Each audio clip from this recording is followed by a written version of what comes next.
खान साहब चाहते हैं कि पाकिस्तान बचे। और फिर ये जो 9 मई 2023 और 26 नवंबर 2024 का मसला है, ये पाकिस्तान के अंदर बहुत अहम है। देखिए 9 मई की बुनियाद पर इन्होंने पूरी एक पार्टी को इंतशारी टोला, दहशतगर्द, गद्दार वतन, पता नहीं क्या कुछ नहीं बनाया, और कितना जुल्म किया लोगों के ऊपर, लोगों को मारा पीटा, ऐसा तशद्दुद किया जो शायद किसी फाशिस्ट दौर में भी ना हो। और इतने पजल्ड हैं, इन लोगों के सर में गोलियां मारी, कत्ल किया और उनको शहीद किया, जख्मी किया।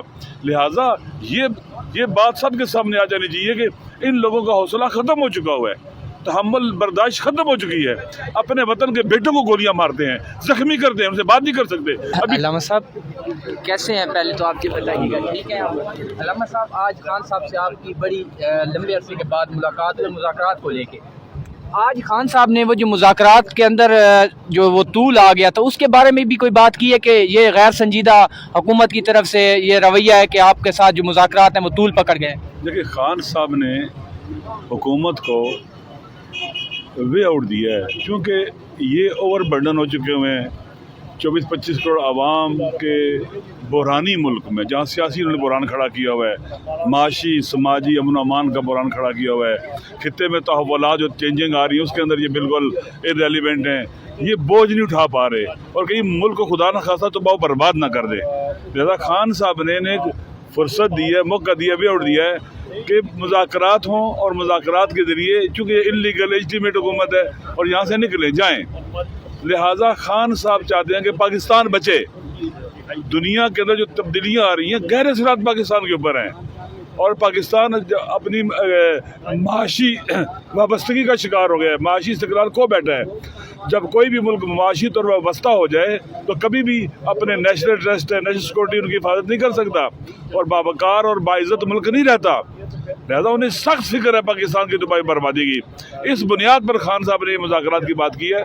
और फिर ये जो 9 मई 2023 और 26 नवंबर 2024 का मसला है, ये पाकिस्तान के अंदर बहुत अहम है।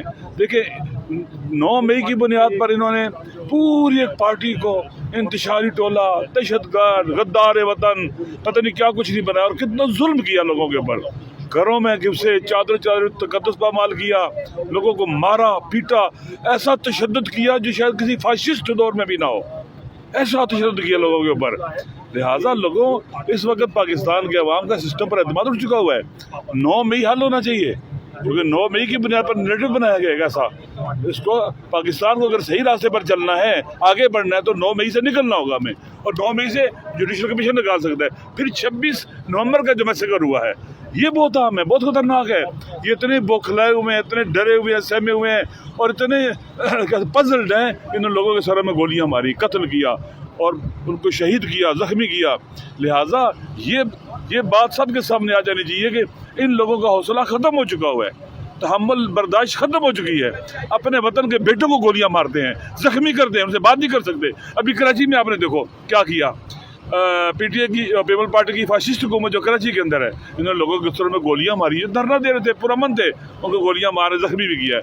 लिहाजा इस सिस्टम को इन नाअहल लोगों के हाथों से निकालने के लिए बेहतरीन तरीकाकार मुज़ाकरात है। सर ये भी बताइएगा, मुज़ाकरात आपके हो रहे हैं, 2 नशिस्तें आपकी मुज़ाकरात की हो गई हैं, तीसरी नशिस्त में आपकी जो शर्त थी मुलाकात वो आज हो गई है। आपको क्या नज़र आ रहा है जो हुकूमती अरकान हैं कितने संजीदा हैं इन मुज़ाकरात को, और अगर ये मुज़ाकरात हो रहे हैं तो इसके पीछे बैक के ऊपर हाथ है हुकूमत के पास, इतना मैंडेट है? देखिए, पहली बात यह है कि जो इनको ले के आया ना, वो भी जानते हैं कि इनकी ये फेलियर का शिकार हो गए हैं, और मैं बहुत दफ़ा कह चुका हूँ कि फेलियर को रीइंफोर्स करना बहुत बड़ी सच्ची गलती होती है। ये बोझ है, ये उनकी बदनामी का भी बायस बन रहे हैं, डिलीवर नहीं कर पा रहे, दुरुस्त है। लिहाजा ये इन लोगों से बिलाखिर कोई रास्ता तो होना चाहिए ना, कि ये इनको बताया जाए भी अब काफ़ी अनफ इज़ अनफ, और अपनी इज़्ज़त, इदारे की इज़्ज़त बचानी चाहिए, उन्हें पाकिस्तान को भी बचाना चाहिए। लिहाजा मेरे ख्याल में उनका इनपुट अगर इनका साथ न हो तो चल ही नहीं सकते। हालांकि ये गलत है, सियासतदानों को आगे बढ़ना चाहिए, सियासतदानों ने मुल्क को बचाना है, चलाना है, बनाया है। सियासतदान अपने जान पैदा करें, ताकत पैदा करें, विल पैदा करें, और मुल्क को इस बुहरान से निकालें, ताकि कोई भी کوئی بھی انلیگلی اور انلیجیٹمیٹلی انکروچمنٹ کر کے سیاسی طاقت کو اپنے ہاتھ میں نہ لے سکے. سر آپ نے کہا تھا کہ ماضی میں جو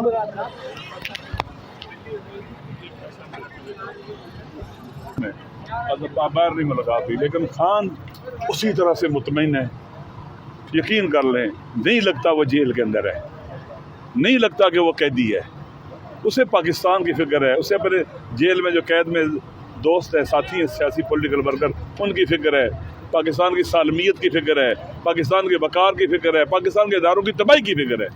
وہ اس طرح سے باتیں کرتا ہے، وہ ان کو بچانے کی باتیں کرتا ہے، وہ ان کے بارے میں وہ دل سوزی کرتا ہے کہ ان کو سمجھ آنی چاہیے، ان نالائقوں کو اور ان ڈفرز کو سمجھ آنی چاہیے کہ ہمارا ملک تباہ نہیں ہونا چاہیے، اور یہ تباہ ہو رہا ہے. لہذا سے نکلیں.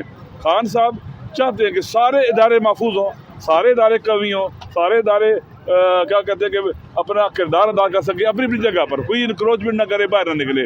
خان کو اگر کوئی فکر ہے، پاکستان کی فکر ہے، پاکستان کی عزت اور وقار کی فکر ہے، پاکستان کی سالمیت کی فکر ہے، پاکستان کے استقلال کی فکر ہے، اور پاکستان کے ارریلیونٹ ہونے سے دنیا کے اندر ان کو بہت زیادہ دکھ ہے، تکلیف میں ہے وہ اس وقت. باقی ان کو اپنی قید کی کوئی پرواہ نہیں ہے. واقعی قید وہ جوان مردوں کی طرح جی رہا ہے، لگتا ہے وہ جوان مرد ہے، شیر ہے، دلیر ہے، بہادر ہے، اور اس نے ان کے سارے جو اس کے بارے میں انالیسس تھے، اسیسمنٹ تھی، ساری ناکام ہو گئی ہیں. سارے جھوٹ سامنے آ گئے ہیں. کہتے تھے وہ بزدل ہے، گولی لگے گی بھاگ جائے گا، نہیں بھاگا. کہتے تھے وہ نشہ کرتا ہے، کہاں گیا نشہ. کتنا جھوٹ بولتے تھے. کریکٹر اسیسینیشن، پاکستان کے عوام کو جان لینا چاہیے کہ اس ملک کے اندر ہمیشہ کریکٹر اسیسینیشن ہوتی ہے، اور وہ کرتے ہیں، ناکام ہو گئے. وہ کہتے تھے ایک رات جیل میں نہیں گزار سکے گا. وہ جیل میں شہروں کی طرح کوئی مار نہیں ہوا ہے. آتا ہے پاکستان کے اندر اسلام آباد میں کسی شبابی میں نہیں گیا ہے. الحمدللہ وہ موجود ہے اور فٹ ہے، صحت مند ہے، اور لگتا یہ ہے کہ 70-72 سال کا نہیں ہے، وہ 50-55 سال کا ہے. سر کل ایک اہم فیصلہ آئے گا، اس کے لیے آپ یہ بتائیے گا کہ کیا مذاکرات 1.5 لاکھ کا شکار ہو سکتے ہیں؟ دیکھیں فیصلے کا آپ دیکھیں یہ فیصلہ آپ دعا کریں کہ عدل ہو اس فیصلے کے اندر، ظلم نہ ہو، کیونکہ عدلیہ اپنا وقار کھو بیٹھی ہے.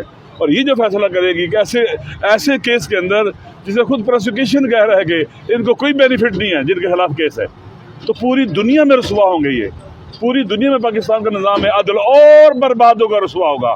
کہ بھیا یہ اپنے پاؤں پر کلاڑی ماریں گے، اس شاخ کو کاٹیں گے جس میں یہ بیٹھے ہوئے ہیں. لہذا دعا کریں یہ ایسا فیصلہ نہ کریں. مذاکرات میں کوئی خلل سنیں ایسا فیصلہ نہ کریں. اگر ایسا کر دیا تو یہ انہوں نے اپنے منہ کے اوپر الگ ملی ہے. پھر لہذا مذاکرات خان صاحب نے کہا ہے کہ ہم نے ان کو لکھ کے دینا ہے، مطالبات ہیں جوڈیشل کمیشن کا قیام، اور سیاسی جو قیدی ہیں ان کے راستے میں رکاوٹیں نہ کھڑی کریں اور کورٹس کو اپنا راستہ لینے دیں. سر یہ جو سامنے مذاکرات ہو رہے ہیں سر یہ جو سامنے مذاکرات ہو رہے ہیں، کیا یہی مذاکرات ہو رہے ہیں؟ بیک ڈور پہ کوئی مذاکرات نہیں ہو؟ آپ پاکستانی ہو نا جی الحمدللہ. پاکستان کے اندر آپ کو پتہ ہے کہ پاور کن کے ہاتھ میں ہوتی ہے. وہ تو سر آپ کیا کہتے ہو کہ کیا وہ ارریلیونٹ ہو سکتے ہیں مذاکرات کے اندر؟ لا تعلق ہو سکتے ہیں مذاکرات کے اندر؟ بیک ڈور پہ تو نہیں ہے. سنو نا، بیک ڈور پہ لا تعلق ہو سکتے ہیں مذاکرات سے، ارریلیونٹ ہو سکتے ہیں مذاکرات سے؟ نہیں ہو سکتے. ان کے بغیر یہ سانس بھی نہیں لے سکتے.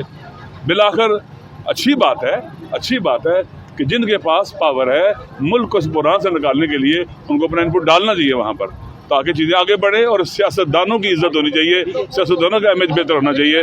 اور بس کافی ہو گیا، پاکستان کو اور سدھارنا دی جائے. بس یار